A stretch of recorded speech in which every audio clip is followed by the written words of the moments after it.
আসসালামু আলাইকুম। এই ভিডিওতে আলোচনা করব ব্রাদার 438D বাটন স্টিচ মেশিনের গ্রিজ প্রসঙ্গে। ইতিপূর্বে আমার চ্যানেলের এই প্লেলিস্টে গেলে বারটেক মেশিনের গ্রিজ প্রসঙ্গে দুটি ভিডিও পেয়ে যাবেন, যেখানে বিস্তারিতভাবে আলোচনা করেছি গ্রিজ এরর কেন আসে এবং তার সমাধান কিভাবে করতে হয় এবং কোন কোন পয়েন্টে গ্রিজ করতে হয় এবং কেন করতে হবে।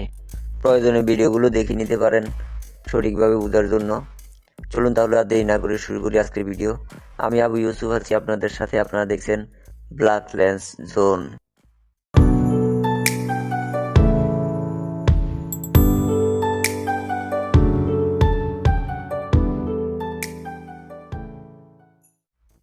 এই পর্যায়ে আমরা দেখব গ্রিজ আপ এরর কিভাবে শো করে।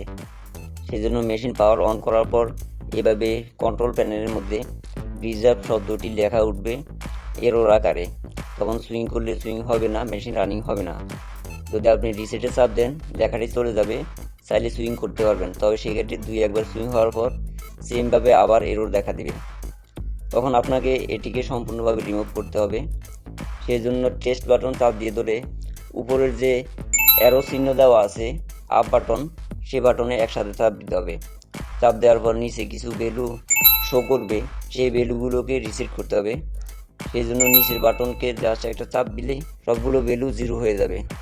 তারপর রিসেট বাটনে চাপ দিয়ে ধরে রাখতে হবে অন্তত 2 থেকে 3 সেকেন্ড, তাহলেই machine grease up error remove হয়ে যাবে। তবে এখানে বলে রাখা ভালো, এই কাজটি করার পূর্বে অবশ্যই উচিত হবে মেশিনের নির্দিষ্ট পয়েন্টগুলোতে গ্রিজ আপ করে নেওয়া। যেখানে যেখানে গ্রিজ দিয়ে দেওয়া উচিত সেই জায়গাগুলোতে ভালোভাবে গ্রিজ প্রদান করা।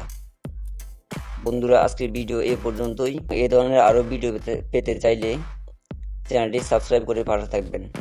আপনার কোনো মূল্যবান মতামত থাকলে তা কমেন্টের মাধ্যমে জানাতে ভুলবেন না। দেখা হবে আবার অন্য কোনো নতুন ভিডিওতে নতুনভাবে। সে পর্যন্ত সবাই ভালো থাকবেন, সুস্থ থাকবেন। আল্লাহ হাফেজ।